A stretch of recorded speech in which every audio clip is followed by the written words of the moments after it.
Welcome back, Academy fans, and thank you for joining us today. Coming up, we've got a battle for sole possession of second place, and ever so importantly, that first round playoff bye that comes with it. This one's between CounterLogic Gaming and Team Liquid Academy, and with so much on the line, this game is sure to be a barn burner. Oh yeah, if you recall, the game that is actually a rematch of the power outage game from earlier in the split. CLG Academy's house lost power mid-game during that and had to relocate to the LCS studio where they were able to chrono break that game, which ultimately led to Team Liquid walking away with that victory. So CLG Academy has been looking forward to this rematch as a chance at redemption for a little while now, and what a coincidence that it is also a bye on the line between the two teams. That is great assurance that both teams will leave it all on the rift here today. No more talk. Let's get this party started with CLG Academy loading up on the blue side. They've got Fallen Bandit in the top lane. They got Wiggly in the jungle. Tuesday at mid. The auto-fill bottom and support combination with Coach X Sojin. And on the red side, it's Team Liquid Academy. We got Viper up in the top lane, Hard in the jungle, Insanity mid, Shoryu in the bot lane with Joey at support, and Coach Tim Kiro. I love big games like this. When you get into the final week, sometimes you don't always know how much is going to be left to fight for on that last day of the regular season of play and regular split of play, I guess I should say. Yeah. And to have it come down to these two teams, again, like you said, that the last time they played, they sort of had a bit of a wonky problem with CLG's house and the power and everything like that. But for these two then to have that rematch, and it is for the playoff bye, it is for the difference between having to play an extra round in playoffs or not, that's pretty exciting. Yeah, I mean, this was definitely something where I had bumped into some of the CLG Academy guys, both at the LCS studio and also just like around the scene, and all of them were very upset that they lost that game and were very excited about the rematch versus TLA. So this is definitely the match to watch today. Well, let's see if they can pull it off as we are into Champions Select between these two teams. 11-6 is CLG Academy. 11-6 is Team Liquid Academy. Pretty shiny records, and one's going to get a little shinier after this game, Mark. But not with Aatrox, sadly. Not with Aatrox. We got to see him in one game. We will not see him in the second. Rise banned out as well. McKinnon, of all things, a little surprising to see that one blind, maybe tipping their hand at what they want to play, because Fallen Bandit was one of the first guys to break the Mundo out at the start of the split before he was like super meta and had some dominating performances on him. And massive success. So that seems to be when CLG Academy is at their best, when he is on some sort of tanky top laner, so getting rid of a very large split push threat. Well, it's going to be a pretty standard ban from the side of Team Liquid Academy, at least if we're judging by the presence of bans overall in professional play here in North America over the past couple of patches. Aatrox and Nocturne have just been the bread and butter of red side bans. Yeah, those are the... I don't want to do anything too crazy with my bans starting off. We see teams, like we said, starting to experiment with the Nocturne, or the Aatrox, excuse me, it did lose. We also saw Nocturne sometimes in the LCS, even on 8-14, so we'll have to see what people try to do. And there it is, the first pick of Kali, dude. I've been... Ever since it was released, as soon as people are like, man, it's got 30% win rate, it's probably not that good, I was like, yeah, but have you played it? Right. And as soon as you play it, you're like, I feel the power. Like, I know this champ's going to be good. Anything that releases with a high skill cap is going to release with a dumpster win rate, because no one knows the skills that you need to hit the cap yet. That's the nature of skill cap. Yeah, and there's some where it's just like, oh, mechanically it's hard to do. Like, yeah, I don't think Yasuo was necessarily the most complicated champion. Actually, that's not true. The triple Q at the time was really weird for people, especially when you could do 2 different Qs depending on if you know what, I take it back. Yasuo was also probably at the time more complicated than I'm remembering. All right. Either way, yes, to your point, play the champion, feel the power, don't just look at the win rate. All right, well, we are going to see one of those ever-popular picks in the jungle. They banned out the Nocturne, but they're saying, hey, there's still some good options over there. We're going to take the Kindred for ourselves on the side of Team Liquid Academy, and they also grab the Swain. Meanwhile, if you look back at CLG and what they're picking, they're hovering over that Riven. That is the, when you play TL, it's just the metagame, is you hover... I was kind of hoping they were going to steal it away from them and try to flex like that, but... You just hover Riven versus Viper every single I wanted to see round. it, man. Unfortunately now we're going to get the Gragas most likely coming in the jungle versus that Kindred. Pretty common counter pick, much more of a soft counter pick where like you can make it more annoying for Kindred to get good ultimates off, who struggles to do that anyways, but Kindred can still do the rest of her game plan just fine. All right, they'll pick up the Tom Kench over on the side of CLG Academy as well, so make it that much harder to kill anybody else on his team that may be near him. We'll see if maybe he gets Akali out of some trouble at any point during this game if she decides to go too crazy on the dives. But Team Liquid have one more pick to go for before the second round of the bans come in. We'll see how they want to prioritize this one now. 5 seconds left to make that decision, and it looks like they'll go for a pretty defensive option here in the Galio. Yeah, I like the Galio a lot. Really does make it difficult for Akali to do what she wants to, both in terms of assassinations and side lanes with the global ultimate giving protection, as well as the taunt is super effective against her in that AoE shroud that she likes to sit in. The taunt covers that entire range, so you're guaranteed pulling her out of that. Right, and like you said last game, even though you can't hit her with any sort of targeted ability since the taunt's an AoE, and it also makes her reveal herself since she's auto-attacking you, it's a way to manipulate the rules a little bit and sort of make her play your game instead of having to deal with that in and out of the shadows sort of mini game of guessing where she's going to go. Yeah, a lot of Galio stuff is like that as well, just like even his Q is good against Akali in that sense where he doesn't need to be able to actually target her with it, as well as in lane just being a very tanky champion who's going to be harder to pick off, assuming that both those are heading mid again like we've mostly seen out of these Akali so far. We're getting into the second round of bans now, and it'll be interesting to see exactly how they decide to finish this one off, because remember, this is a very high-stakes game. Like, we talk about seeing Akali, we talk about seeing things in a way that maybe, you know, it's the last day, maybe you want to try and experiment, do something different. These are two of the teams that I say would be the least likely to experiment, the ones that are probably going the most, hey, we think this is going to win, the try-hard mode to make sure that you have not left anything on the table that might have been able to increase your chances. Yeah, I think that's a good point, especially about Akali. Like, this is not just I'm having fun, like potentially with C9 locking first already or whatever. These guys really care, and that shows that they really do think it's indeed a strong pick. And that's why you know that people are going to be going real hard in this game. Interesting to see the Varus left up, considering a lot of people consider it to be one of the best champions in the game in the bot lane. And with all the marksman buffs coming in, none of those really hit what his core items were, whether it was the lethality or the Blade of the Rune King. So maybe that's why his priorities seem to have dropped, and they preferred to target ban the Ashe and the Kai'Sa. But either way, it was one of the champions that a lot of people felt like was good into mage bot lanes explicitly. And they left it up after picking Swain. So that was a little bit of a surprise for me.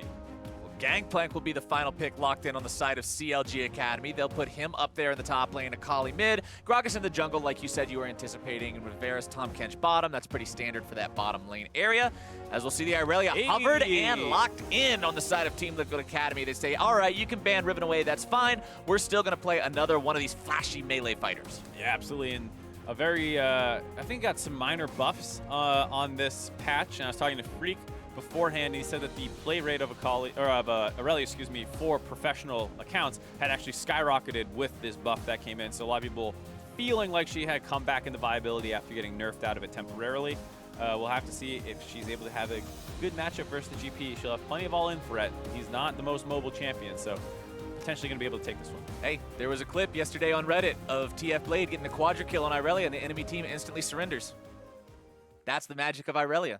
All you need is a couple buffs. Yeah, but now there's an Akali on the other team. Which one is more frustrating? Which one is going to manage to find the outplay against the other? That could be a super fun matchup to watch. I mean, let's be honest. Oh, both of them are in a side lane? Yeah, send those two into a side lane, a split push situation, and it all comes down to the 1 versus 1. I bet if I was playing the Akali and you throw your ult at me as Irelia, I'm just going to press W and sit there because you can't get your Qs off. It's actually probably really good into Irelia in a side lane because so much of Aurelia's power is loaded into her Q and the resets and all that stuff. You can just wait the marks out yourself. Just sit there, throw a Q real quick to get the extra duration on your Shroud. That is one thing we didn't talk about is when the Shroud is thrown down, every time you pop in and out of the stealth, it will extend the duration of it so you get it for longer as opposed to literally just throwing the Cloud on the ground and sitting AFK in it like you used to be able to do. They do punish that a little harder on the rework. Right. It's still pretty long duration regardless, but it can get very lengthy if you're really min-maxing that. But if I was against Irelia, I would take the AFK approach because I do not want the Q resets on my face. Yeah, those resets are pretty nasty if she manages to land multiple of them in the same fight, but it looks like we're not going to get anything too crazy here early on at level 1. A couple wards thrown down here in the river brushes by both sides. Tuesday using a different Akali skin. This is Blood. Wait, eat some ramen Tuesday. We got to see if I was right. What was it? What did the other ramen look like? The other ramen was like an egg in it, right? Yeah, I think so. Looked like a couple meat things too. I'm not quite sure, but that was the other one. I'm pretty sure the other one was the sushi chef Akali skin, the one we saw Golden Glue use. Right. And this is the Blood Moon one. Yeah.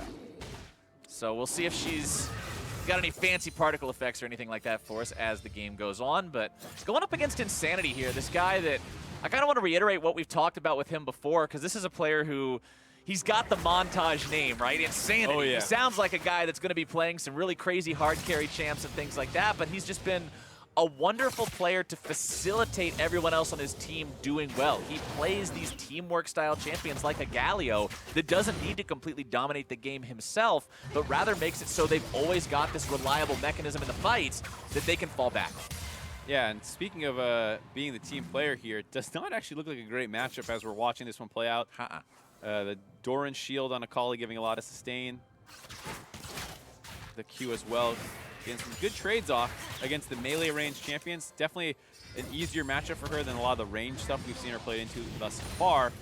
But like we said, it's a lot more most likely a team counter than a lane counter. So it speaks to your point, especially when we always talked about how much he seems to excel on global type champions.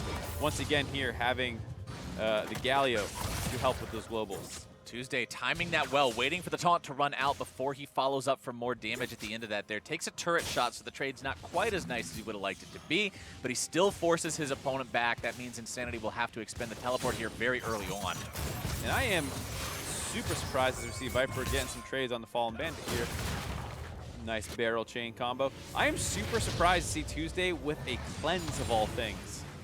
Yeah, he really doesn't want that taunt doing a lot to him. And I mean, when you look at what that'll get him out of, yes, it gets you away from the Morgana binding.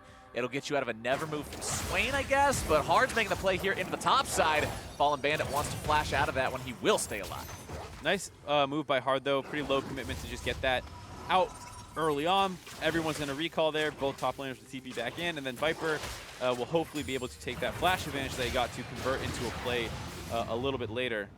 But yeah, to your point about the cleanse, while there are a couple abilities that you can cleanse on the enemy team, most of the time people only take cleanse when it also helps in laning phase, because if you're not going to ever get hit by a binding for the first 15 minutes of the game, you effectively have one summoner. It's not going to be really useful against the taunts. It's not going to be anything against Hard for the most part. So an Ignite would have got him a kill there. Didn't have that one. Going to have to see if that comes back to bite him in the butt, see how much effectiveness he gets out of this. You often saw it versus Syndras, against Elisa's, people with skill shot CCs that you're going to want to cleanse off. Like we said, nothing here between the mid and the jungle.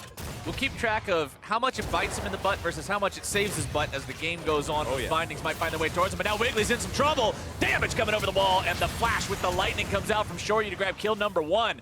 Phil trying to get Otto out of here. They're both going to be taken rather low. The binding comes out from Joey, and Team Liquid Academy looks to find kill number two for themselves. A little bit more damage onto Phil will be found there as Hard picks up that one. Oh, just a disastrous invade for CLG Academy there. They tried to get some pressure on that blue buff that was left up for that gank to work on the top side, but it happened too slow, and it allowed the rest of TLA to get back there Hard, able to get involved in that collapse. Insanity completely ignoring Tuesday and going for the flash double taunt onto the bot lane. Good decision by him there, and they get those 2 kills. Insanity now trying to force a fight out here onto Tuesday in the mid lane. Does find a good amount of damage onto him. Takes some in return, but these trades are looking a lot more even. Let's take another look at this invade from Wiggly. Yeah, you see Wiggly just really far ahead of the rest of his team. Even though this is a classic mistake that a lot of junglers make in competitive play, as we see the punish come in here as they keep dying. What often gets communicated by bot lanes is they say, we have priority. And as you see on the minimap, they actually have the wave pushed in under the turret. And whenever you have priority, that's assumed to mean, I can move first. Right. But TLA was you can always sack your priority and still move and just give up the minion wave. Yeah. And that's what TLA did there with the fact that Joey just moved right away. They said, I'm not going to care about this XP. I'm going to protect my blue buff. And CLG was not prepared for that, as they were kind of tunneling on the fact that, hey, if they save for this minion wave, only we can move. But the enemy team sacked it for those 2 kills. We have priority as conventional wisdom, and they simply took an unconventional approach towards it by giving up the minion waves, which led to them going up 2-0. So a good choice for Team Liquid Academy. Absolutely. I mean, the amount of times that in a scrim review, we looked at an invade that went bad, and it started with the words, I have priority, and then followed by the enemy team showing up first. let's just say it was more frequent than you would think. Viper getting some good use there out of the ability to utilize that Irelia W, negate some damage. We've seen him getting some good trades so far up against Fallen Bandit here on the top side. He has the level 6 now, but it's going to be both junglers showing up here to the fight. Viper going to be taken very low, looking to find the damage onto Fallen Bandit, who gets the kill back onto him. Oh, he throws down the ulti to keep hard away. Can they make this a 2 for 0? If CLG Academy can turn this all the way around, it could be pretty big. Auto finding some damage onto Shoryu here in the bottom lane now as well. Good turnaround from CLG. And this is a tough start for TLA up on the top side, at least. They put a lot of pressure into Fallen Bandit to get that flash, and no surprise, they try and make a play up there as well. But Wiggly bouncing right back from that invade, showing he still got his head in the game, knows that's where they're going to want to go next. So after that blue buff secure, both junglers knowing the next point on the map is going to get pressured, they go topside and are able to protect the flashless GP. Like that Devour there from Phil as well, making sure Auto doesn't take any more damage on the follow-up from a well-aimed binding coming out from Joey. Tuesday in the mid lane here, remember, does have the level 6 on Akali, but it's not that same old Akali that means you're going to be dashing all over the place. Much more limited mobility coming out, well, at least limited uptime on mobility coming out from the new Akali ultimate. Both of them hitting level 7, and the farm's dead even. Yep, farm is dead even. The mobility argument is an interesting one around the new Akali because at least old Akali had to be targeted towards an enemy. Yeah. New Akali can, while having long cooldowns, throw them anywhere. And so in a lot of... We saw that last game as an escape mechanism. Yeah, he was able to use that ult defensively. And so the new Akali actually has substantially better defensive options available to her. You lose a little bit of MR and that instant pop from your W, moving you to some part of your Shroud. But in exchange... You don't have the unlimited uptime offensive. Yeah, you give up a little bit of offense for way better defensive tools. Liquid Academy now deciding they can pick up this Cloud Drake rather easily for themselves. Hard can solo that one down on the Kindred here. Considering he's got the Blood Razor completed, percent HP damage is pretty effective against big HP sponges like a neutral objective. As mid lane, it's 1 versus 1, and Insanity wins that one pretty handedly.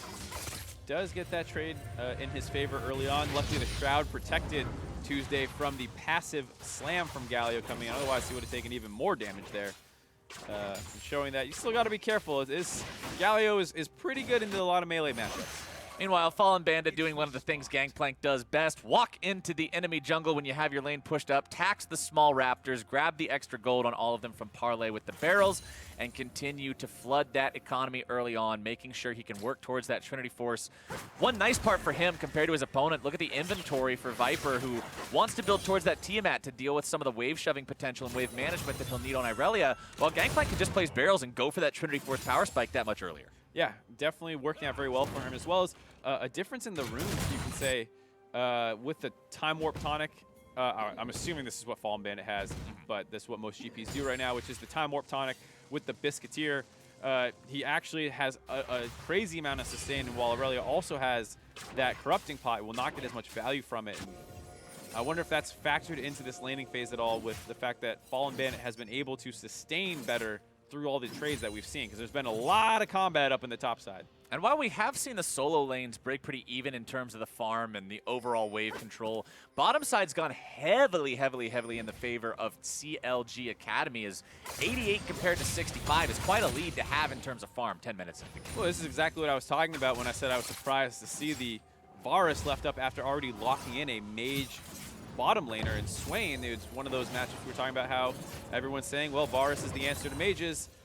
You pick one, you ban out two things that previously mages were pretty good into, and you're left, down 20 CS 10 minutes in the game after already repelling a blue buff invade for a kill on the enemy support. So we'll have to see if this factors into their team comp later on. It does work well with Kindred and things like that, and maybe the Varus being not mobile is better than the Kaisa, so you can hopefully lock him down, but 10 minutes in the game, not a good look. And speaking of Kindred versus Gragas is always an interesting jungle matchup, just because you see Kindred throw down the ultimate in the middle of a fight, and it just sort of becomes this mad scramble for everybody that's even half low HP to get in there and make sure they stay alive. But then Gragas has the ability to say, yeah, no. And everybody just goes flying out of it. So I'm expecting at least one really helter-skelter team fight by the end of this one, as Wiggly comes around the corner looking for some damage here onto Insanity. He's going to be able to find the taunt onto 2, but he'll likely go down rather rapidly here. There's your Lamb's Respite. Oh, there's your knockout. Oh, baby, did I call it? As Team Liquid Academy loses their mid laner there in the mid lane fight as Otto has to flash away bottom side. Shoryu and Joey looking to find this 2 versus 2. Otto going to be taken very low, but now Shoryu's also going to watch his own health bar. Very, very low on this one. Nice sidestep from Otto. The fancy feet facilitate the kill as CLG Academy will look to maybe make even more happen here. There's 3 members of TLA in the bottom lane with half health or lower. They want to collapse onto this one. Fallen Bandit's already got himself a barrel, wants to chain these together. Goes for the triple and can't quite find it. TP going to be coming in now to make sure TLA doesn't lose anyone else.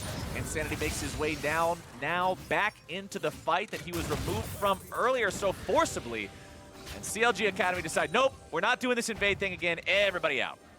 It was a nice play overall, though, because they also got the extra TP out of Insanity, forcing it down to the bot side to protect his bot lane.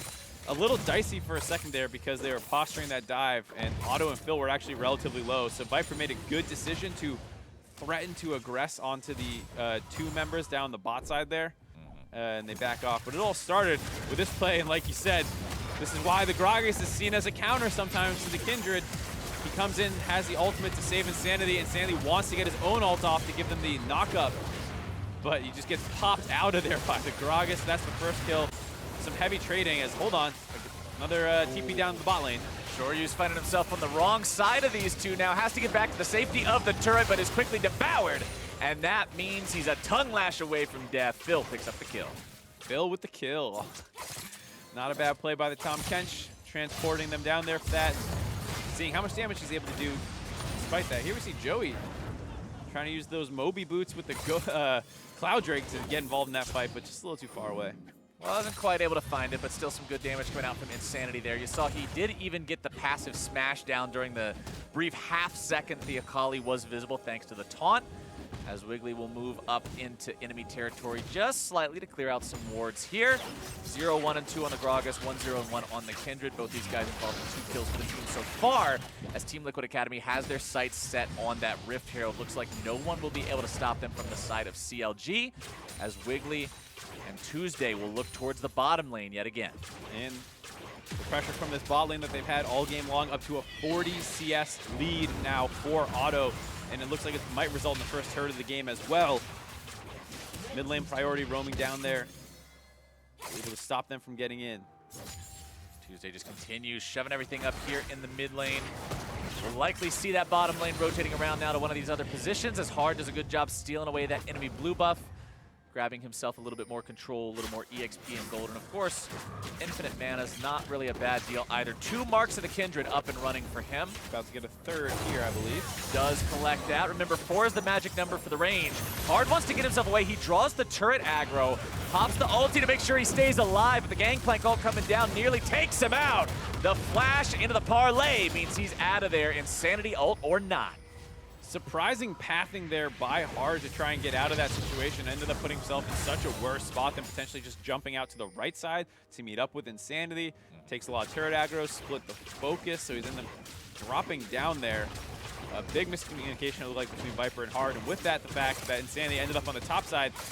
No one's left mid, and the bot lane of CLG is able to rotate to the mid lane with that pressure from the bot side and grab their second turret of the game. Dying and displacing your mid laner is a pretty big green light for your opponents to then immediately look for an objective. And after you found an objective, why not go for a twofer? Yeah, absolutely. Get everything you can. TLA was doing, I think, some smart stuff overall in terms of kind of splitting the map to get the Rift Herald. They got another mark onto the Kindred, and all that was good play. Just what looked like one small error cost them huge in that sequence. We'll see if they can get some value out of that Rift Herald they secured earlier. They will almost need you to make sure they don't lose too much tempo here. 15 minutes in, down a couple thousand gold. CLG, not only are they ahead in kills, but look where the kills are at, Mark. 2, 0, and 1 on your Gangplank. 1 kill also onto the Akali. Granted, 2 kills are on Tom Kench, which isn't exactly ideal. But considering these solo laners that have so much snowball potential are getting that ball rolling, you can't complain. Yeah, and with Tom Kench, no, it's not too bad. You see Otto still up about 1,000 gold over Shoryu just from the global gold as well as the CS advantage. So you might want those onto the Varus, but he's still very far ahead of his opponent, just over 15 minutes into the game. And Tuesday has now moved into the side lane with the Varus on wave clear duty. And when you look at the top laners, even though the gold on them was only 500-600 apart, the big thing I'm looking at is not just how much gold this is, but what that gold translates into, because the Gangplank's already sitting on completed Trinity Force with the pieces of his Ninja Tabby being built next. When you look over at Viper, he's got completed boots, he's got the Tiamat, he's got pieces of Trinity Force, but that ever so important power spike is not there. So Fallen Bandit has a lot more combat power. Absolutely the case, and you can see, I think TLA is trying to avoid some of these matchups now. Like you said, with that Triforce done, they put their duo lane to match up against him, as well as grab a turret with the help of that Rift Herald. Otto is going to be shoving up in the mid lane, and this is going to be one of those games where it feels like lane assignments will be very important. Who needs to match who in order to kind of advance each game plan? I assume you actually want GP versus the Galio of all things. Which means Aurelia versus Akali. Which is what we were hoping for. Just like we were looking for. Well, we'll have to see if that actually ends up being the case. We got it right now. CLG feels like they're far enough ahead to feel comfortable going for that blue buff steal again. Not going to backfire like it did the previous time. They're back so many minutes ago. As more vision's going to be dropped down. I like the fact that they're trying to set this up, facilitate Tuesday's split push, make sure he's safe as he pushes up like this, but a good job from TLA clearing out that vision, keeping that map dark, so that Tuesday has to be ever mindful as he continues pushing up towards this tier 2. Wiggly again looking to clear out some vision there as Otto uses the Blade of the Ruined King, trying to get himself away here. Now as Bard continues the pursuit after him, wants to get another auto attack down there. Slow's going to come through. Gangplank ulti also gets dropped down by Fallen Bandit to stop the chase from TLA. Fallen Bandit now on the front line against Viper, looking to find even more damage here. Finds a nice barrel into another parlay. Fallen Bandit's going to be taken very low.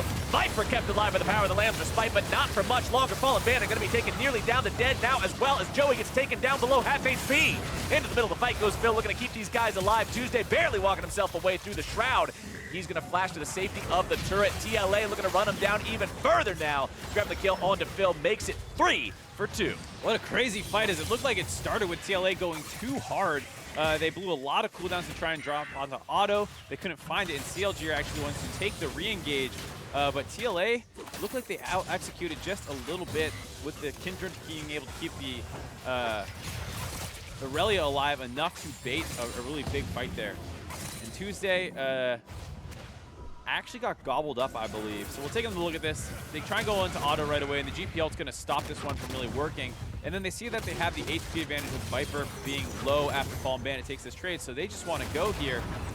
They forced the ultimate from the Kindred, just getting it off in time.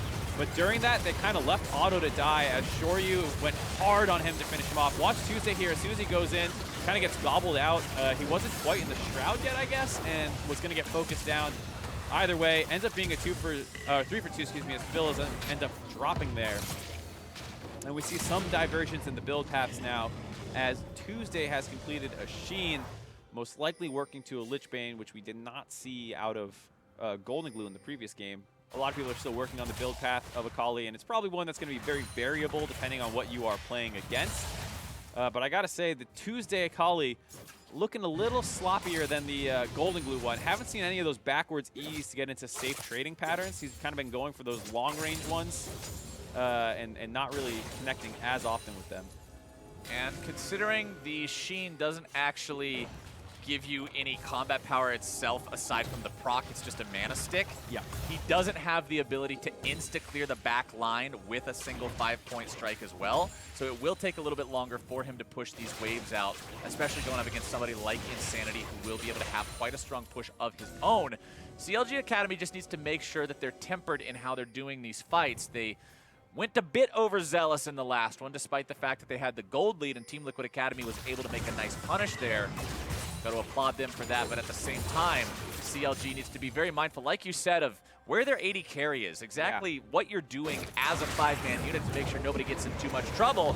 As the Tahm Kench ulti comes here into the top side, they will not collapse onto Insanity in time, but scaring him away may set them up with enough of a chance to take down this tier 1 turret. See if they bought themselves enough space. This is the advantage of the marksman in the mid lane, being able to clear those waves right away. Use the Tahm Kench to get into one of these side lanes, grabbing their last outer turret for themselves. And TLA are going to try and answer back in the mid lane, but it looks like there might be a collapse coming in from the Akali in the top lane. You only have Akali and Gragas. It won't be enough of a collapse. The rest of the team heading over now. Team Liquid Academy will not find that tier 1 for themselves, and that's the power of the gangplank, right? Oh, yeah. Always call in that ulti anywhere on the map, clear the wave out, and stop the objective push. Means CLG Academy do come out on top in that one overall, but another objective has spawned, and Team Liquid Academy want to make this Drake their own. They decide to already start on the aggro here, bringing it down below half. CLG's hanging around, but it looks like they're going to decide this isn't worth it. Tuesday goes for a quick shuriken over the wall just in case there's a chance for the Miracle Steal, and Hard secures that one for the side of Liquid. Yeah, CLG opting to kind of give that one up to reset on the map first and see if they can get some more tempo for themselves.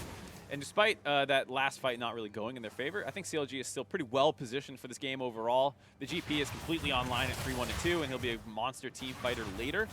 And your Varus, like you said, yes, he did get popped in that one fight, but you have the Tahm Kench to keep him alive, ideally, in the future. And if they don't tunnel quite so hard on finding kills against the Kindred, where you need to play things slower, they should be able to take a lot more of these fights. Varus hitting that second item in the power spike as well. Rage Blade completed. It's really scary when he gets plenty of auto attack time off in the team fights like that. Granted, it can be a little bit difficult when you've got Irelia jumping onto you and so much pressure onto you individually to try to kite her and deal with that. So CLG as a team will have to address that issue if they want to make sure he has that free firing time onto the targets like the Swain and the Galio. Viper will pick up that blue buff for himself. Does have the Trinity Force plus the Tiamat plus the Ninja Tabby, so considering that farm advantage he's got over the Gangplank, he's doing all right for himself. The CLG Academy will not be able to find the Baron early. I like the attempt, though. It's a pretty low-cost, high-reward play. If the enemy team is not really ready for that, you might be able to find that for free. They don't go back and push in mid lane, and we'll have to see if they try another one of those global side lane plays with the fact that they usually push out faster. Maybe on the Galio, though he's pretty tanky. And unfortunately, we got the Irelia back against the GP. No melee carry 1v1s. Uh-oh, Phil. Phil in some trouble, though. Hard finding a good amount of damage onto him. Takes him down to about half, but of course that will regenerate a little bit thanks to the thick skin. Wiggly wants to go over the wall, find some damage with the Chains of Corruption coming through here as well. Early stopwatch from Shoryu, and he's not going to be knocked back because the cast isn't quite at the right angle. Fallen Bandit makes his way into the fight, finds a nice barrel onto multiple people. Shoryu still going to be taken very low here in the fight. Viper also off the side. Lamb's Spike comes down, keeping Joey alive. Viper still looking to chase down onto Otto here in the back line. Joey's the first casualty of this one. Viper still taken low, but he finds the kill on Wiggly on his way out. It's still a triple kill for Fallen Bandit. CLG Academy has won the fight for now, but can they find anything else? Bandit himself rather low on HP, Phil low as well. Otto going to be taken down very, very quickly here. Hard can't quite be taken down just yet, and that means CLG Academy heads for the hills. Hard goes deep underneath the enemy turret. Fallen Bandit grabs the damage onto him. No. Insanity's going to be slowed down, but the winds of war do blow, Mark, and it's a double kill for TLA. What started out looking like a great fight for CLG gets completely turned around as TLA get the ace. They're trying to be a lot more non-committal on this approach, as they know that this time, Hard has that ultimate. They'll be able to keep him alive. The ultimate by Wiggly did not get the knockback quite they were looking for, but they're already starting to retreat, as it felt like they knew Irelia was coming from the flank, so they're ready to peel back at a moment's notice, and that's exactly what they do as soon as Viper goes in. Otto kites this one out very well. Phil is there to support him, so Viper's getting chunked out, and Tuesday's just running distraction duty on the backside, but he starts eing the other way, away from his team, and so instead of kind of kiting towards his team and potentially finding more kills, he runs away and gets cleaned up by Hard, and then Fallen Bandit takes an auto trade here because he thinks Phil is going to be able to collapse in time to help him out, but the taunt by Insanity stops the Tahm Kench from really being able to help him out at all there. Fallen Bandit tries to protect him, but his barrels are getting hit instead. They do find that one kill, but cannot quite sidestep the Galio Winds of War, who then finds that cleanup under the turret. That one got a little crazy. I like the overall plan by CLG. Kite back and largely protect Otto while Tuesday does Akali things on the backside of the fight onto anyone who is getting distracted by him. But Tuesday needs to make sure that he ends the fight by regrouping with his teammates, not kiting the wrong direction. Maybe it was just a misclick on his E that sent him that way, because I don't think he was, or he was once again tunneling too much on landing the E on a target who was on that side of the fight. Sadly, probably need another look. My eyes just aren't what they used to be. There's a lot going on in fights like that. I feel like let's blame. You can't always. Let's blame it. It's a new champion. The fight. Okay, it's the Kindred aspect of any team fight. Any game that has Kindred in it, the team fights are at least 50% harder to keep track of what's going on, because Lamb's Respite is just the Okay, forget about it. Everybody go crazy button. Yeah. Because everyone has to go into the middle of that thing. Everyone saves cooldowns for right when it ends, and you have just such a moment of chaos as soon as it expires. It's just a very difficult ability to keep track of sometimes. As now, we're going to have the fight on to Fallen Bandit here in the bottom lane. He can't quite find the damage, and Hard will not go with him. That's 1-for-0 going the way of Team Liquid Academy. Yeah, so TLA finally find their own kind of play that they force themselves. This time around that actually works. Nice pickoff onto the GP. No summoners up for him, so made it a pretty easy kill once he started running up into that river and bumped into the Kindred, but not really much to get off that. I guess Viper will probably be able to take this bot lane turret for himself, but CLG still have firm control of the top side of the map that they've had ever since they've put their dual lane into that mid. What have they found from that control? Not a whole lot just yet. We saw the Baron sneak attempt earlier that didn't grab them a whole lot.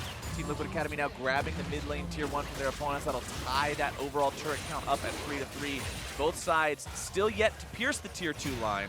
But with those tier 1 turrets down all across the map, that means that both sides now have that chance to go deeper into enemy territory, set down those wards, make those rotations. And when the game's only less than 1,000 gold apart, whoever wants to be the hero of the day and make that call and set up that play could determine the pace of the game. Yeah, and we talked about this kind of being the highlight match for the day, the second and third seeds fighting for the right to get that bye, and the match has thus far lived up to expectations. Lots of very close fights. Like you said now, basically even gold, even turrets, even kills. CLG wants the Baron though.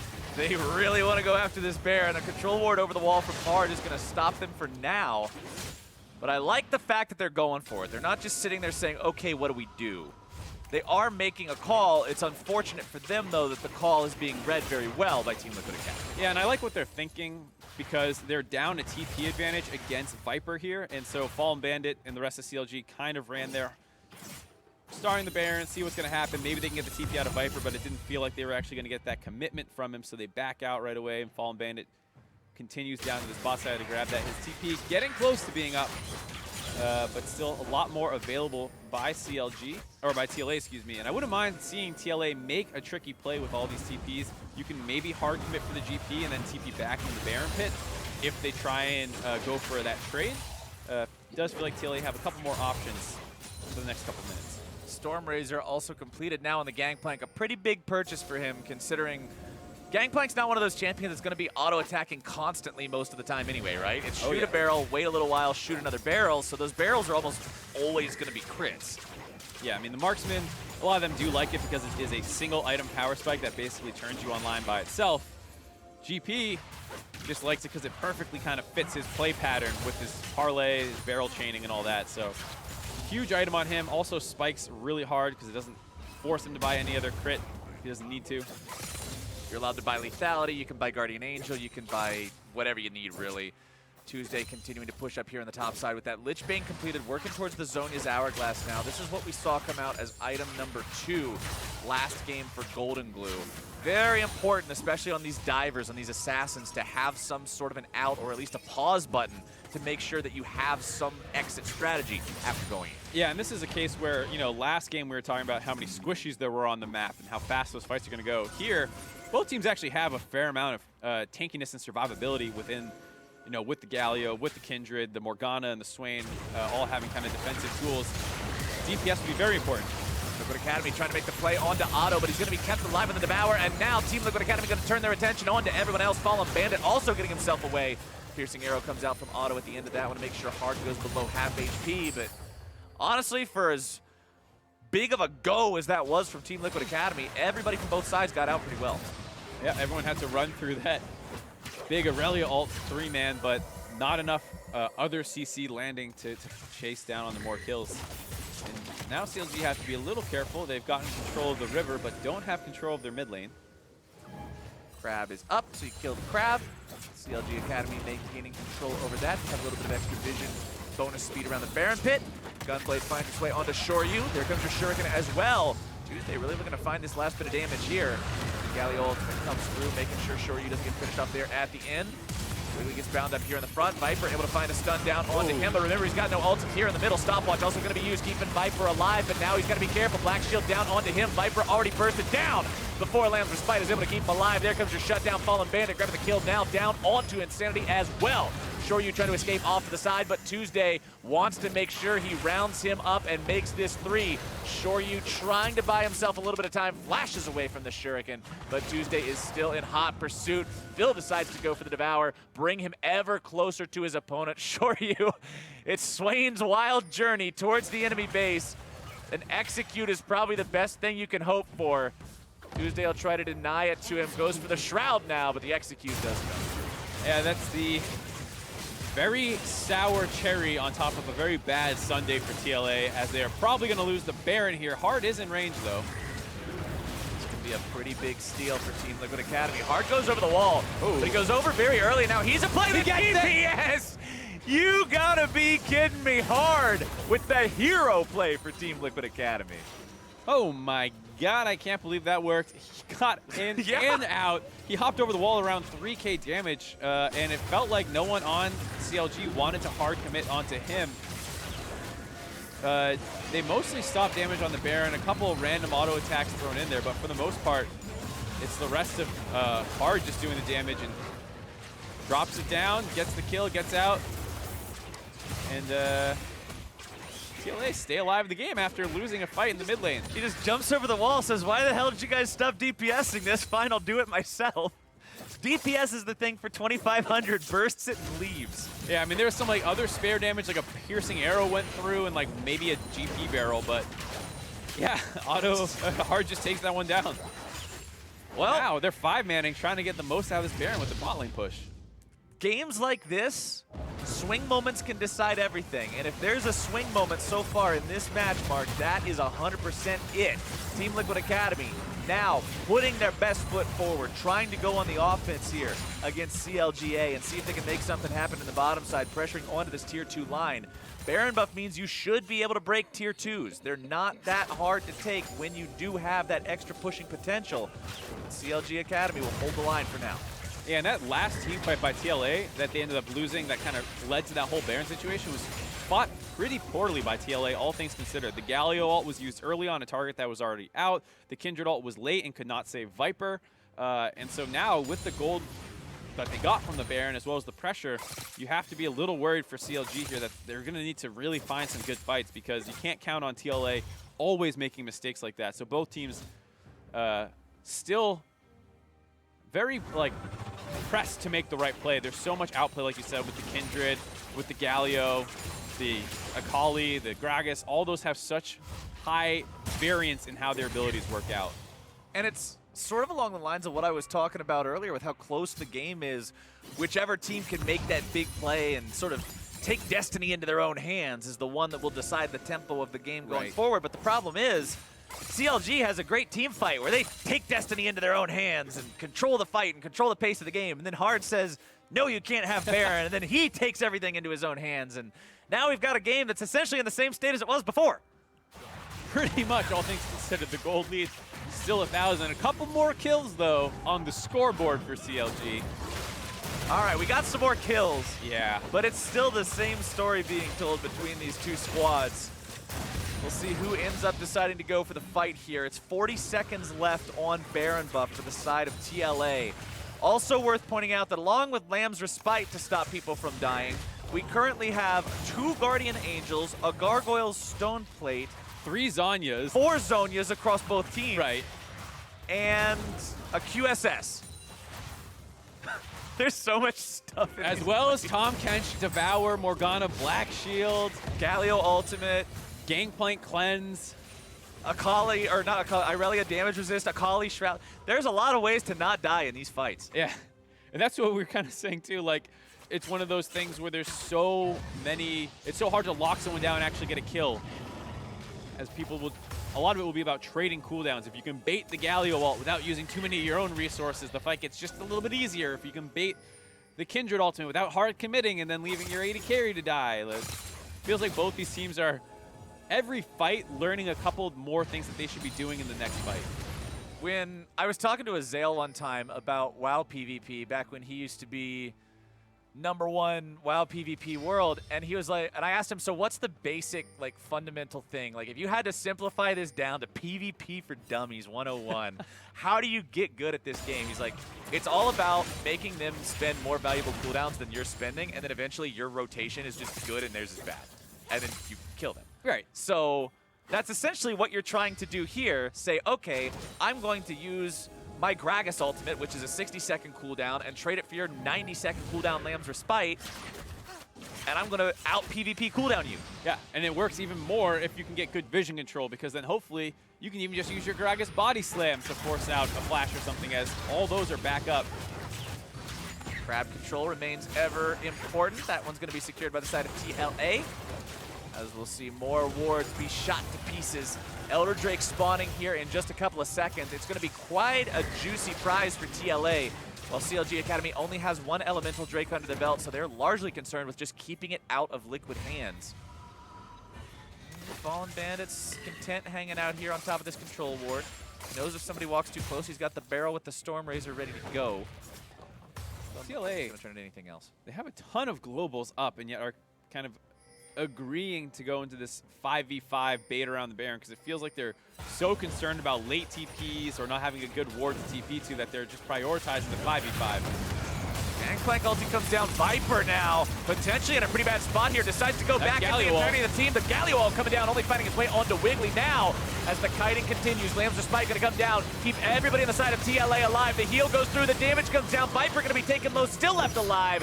Tuesday with the stasis in the middle of everybody. CLG Academy now gonna be taken low in their own right. Otto goes down to the back line as Hard grabs himself a kill. Phil's gonna be taken nearly down now too. A double kill over for Insanity. Fallen Bandit comes up to the Guardian Angel, but the shutdown comes through and the ace is there for TLA. And that was exactly what I was talking about from the last team fight, where TLA missed a ton of their key ultimates to lose that fight. This time around, monstrous Galio ultimate, monstrous Kindred ultimate to allow them to actually survive that fight, because it started everyone alive. It started horrible for them.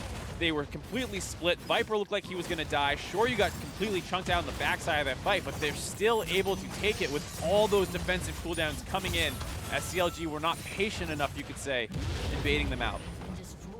Also worth noting, despite the fact that Viper looked like he got 5-man engaged on and then dove directly into the back line to set up Galio at the beginning of that fight, his Guardian Angel's still up. Oh my god. That's gross. It's still up at the end of that fight somehow. And that's why we talk about this guy being such an amazing carry player. Going into that fight, transporting the Galio for his team, and then staying alive throughout the entirety of that fight. Absolutely crazy. And with that, they also grabbed the Elder Drake. Good usage of their resources after the fight, only sending 2 to take the inhibitor and leaving Hard to solo that down. Now they're very well positioned to use those advantages to secure themselves the Baron buff, and then hopefully the game after that. Oh yeah, but you've got the bonus pressure from a wave of super minions, as well as the extra damage on everything you do from that Elder Drake buff. What are your opponents gonna do? Look at Tuesday, he is popped! And Team Liquid Academy now has themselves a fantastic 5 versus 4. Viper wants to get in there, set up some kind of a stun. Can't get in range in time, but now for CLG Academy, what do? This Baron, TLA territory. Yeah, almost nothing to do about this now. They probably don't have the tools to fight 5v5. Gonna have to sack this one and wait out the Elder Dragon, and then maybe take a fight around one of your inhibs to defend them. It's looking rough. It's looking tough. Good TPs by TLA, and here's this fight once again. So finally getting time to look at it. Tuesday over the wall, splitting this. The GP ult also splits in two. Viper decides to go in with that ult dropping down on top of him. Hard kites over, and Shoryu, after getting chunked out by Tuesday, is able to stay inside this. And the Gragas ult was already used, so when they go in to try and clean this fight up, a number of kills happen with Shoryu popping his ultimate before he dies to chunk people out. And then Hard is left alive in the fight. He has a very offensive build with Blade of the Rune King on the Kindred, and so he's going to stay as effectively another carry in this fight. And as we jump back to live, we see the base being absolutely demolished as the top lane is destroyed. Inhibitor turret and inhibitor both go down there. Team Liquid Academy still continuing this push. They've got the Baron for 2.5 minutes. The minions just bombard those Nexus turrets. CLG Academy will do everything they can to try to defend this one, but honestly, there's not much to do. Team Liquid Academy will just maintain control over this area. They get the Gangplank ultimate already. Knowing that's out of the way, that's a pretty big team fight tool. The push keeps moving forward. It's still coming at them as Viper will once again provide the dive. He'll set up the Galio, he'll find the damage, and Team Liquid Academy with an Irelia triple kill will take down CLGA and find themselves a ticket towards a bye. And no redemption for CLG either. It's got to be a pretty bitter taste in their mouths towards the end of the season. Like you said, not getting the bye, not getting the redemption, and also just the way it happened with the loss of the Baron and everything. That's a game that they're going to spend a lot of time thinking about. At the same time, Team Liquid looked good in this one. Team Liquid looked like a team that deserves to have themselves a playoff bye. We talked about how Cloud9 proved, yeah, this is why this team has been at the top all split at the end of game number 1.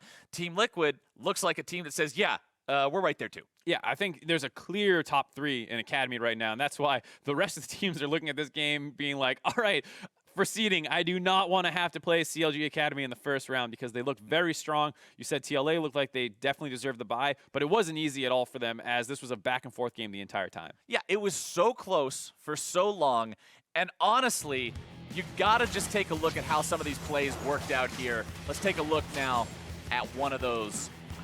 Yeah, and this is one of the ones that TLA won while playing it well, and we're talking about baiting cooldowns and things like that. So you bait the Zhonya's out and trade for the Varus ultimate, you try and kite it back, and you disengage this fight because the enemy team has the cooldown advantage right now, and it looks like they're going to get onto Fallen Bandit, but the team does a really good job kiting out, and Otto, with 2 items at this point in the game, is largely unfocused and allows him to take down Viper pretty quickly, but there's the Akali kiting out to the wrong side, Eing backwards because you want to land the Shuriken, but guess what? Now you're away from your team, and it's a 3-for-2 with a full health Galio and a Kindred who is very, very strong as well, full health, and is going to be able to take this auto attack trade versus Otto, find the kills, and then they're not safe under turret with how tanky this Galio is. He can charge right in there and tank the turret up while Hard drops a lot of the DPS, does die, hands over the shutdown, but the double kill with the Winds of War, very pretty end of that fight. And let's not forget the fact that this game very easily could have told a different story if not for one man, one blast cone. I don't even know if it was a blast. Didn't he just jump over? I think he might have queued over. Yeah, I'm pretty sure. One man, one Q, and one big Baron steal that honestly just won TLA the game. That Baron steal set them up to get to a point where they were able to win that game-breaking fight near the Drake that we saw. Let's take another look at that now. 37 minutes into the game, Viper goes in. Hard not only saved them at that Baron when he was able to steal it, but he saves them in this team fight as well. He's kiting forward to meet up with the Galio and the Kindred, or the Irelia, who were diving into the backside. He's able to get a great ultimate off that protects not only his front line, but his back line as everyone meets in this one area. The giant Swain ult, as he dies, is able to get that one off. Irelia is able to stay alive, not even get the GA pop, despite looking like she was going to get blown up at the start of this fight. And TLA play this fight so well to be able to get through this and pick up clean ace this time around as they were able to land all their ultimates compared to the previous fight that they had lost. And there you see, it was completely in CLG's control for most of this game until... Look at that gold grab. Wham is right. That is a vertical line. That's a double black diamond if you're skiing. You don't want to go down that. No. That thing is horrifying. Or absolutely amazing if you're the side of Team Liquid Academy, because we talk about the struggles, even not just in Academy play, but even in LCS play of teams to be able to close out the game, right? Like you don't want to run into that wall of, okay, how do we actually end it? That's the good kind of wall. That's no bunny slope. That's the kind of wall you want to see for how you end these games. But to hear more about the victory now, I'd like to welcome Joey to the broadcast here via Skype. Joey, how you doing, man? How's it going? Oh, hello. Doing pretty good. Good to hear. Yeah, after that, it was a very back and forth game. Talk to me about what it was like playing in it, and was it as crazy as it felt to watch?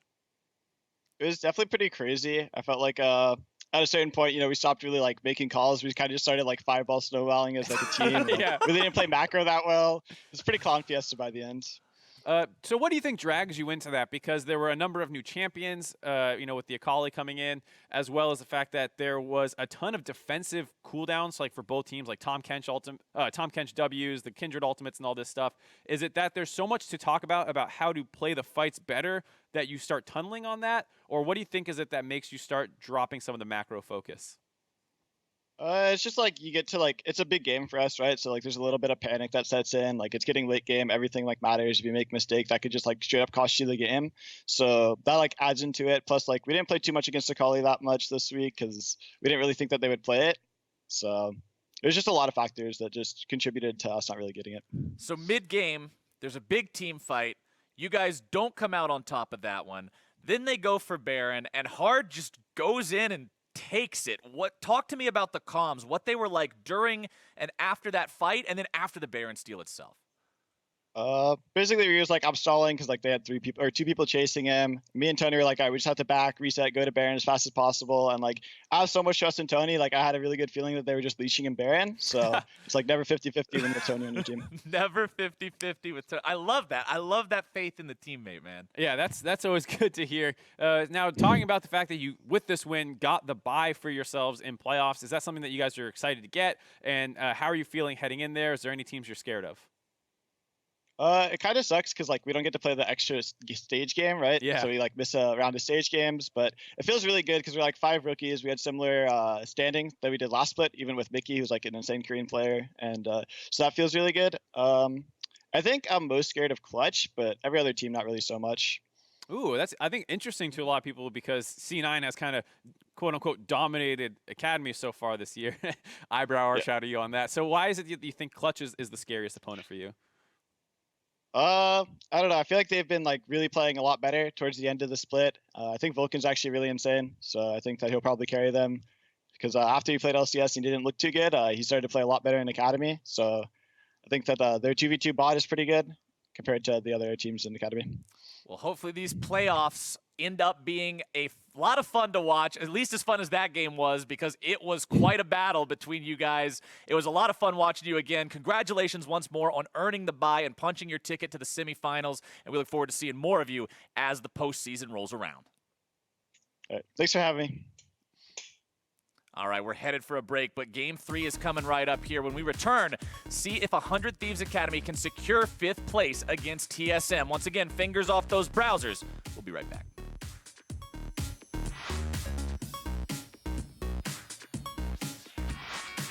Oh, yeah. Findings might find their way towards him, but now Wiggly's in some trouble. Damage coming over the wall, and the flash with the lightning comes out from Shorty to grab kill number 1. Viper kept alive by the power of the Lamb's Respite, but not for much longer. Fallen Bandit going to be taken nearly down to dead now, as well as Joey gets taken down below half HP. Hard goes deep underneath the enemy turret. Fallen Bandit grabs the damage onto him. No. Insanity's going to be slowed down, but the winds of war do blow, Mark. Hard goes over the wall, but he goes over very early. Now he's a play with DPS. You gotta be kidding me. CLG Academy now gonna be taken low in their own right. Otto goes down to the back line as Hard grabs himself a kill. Phil's gonna be taken nearly down now too. Viper will once again provide the dive. He'll set up the Galio. He'll find the damage. And Team Liquid Academy with an Irelia triple kill will take down CLGA.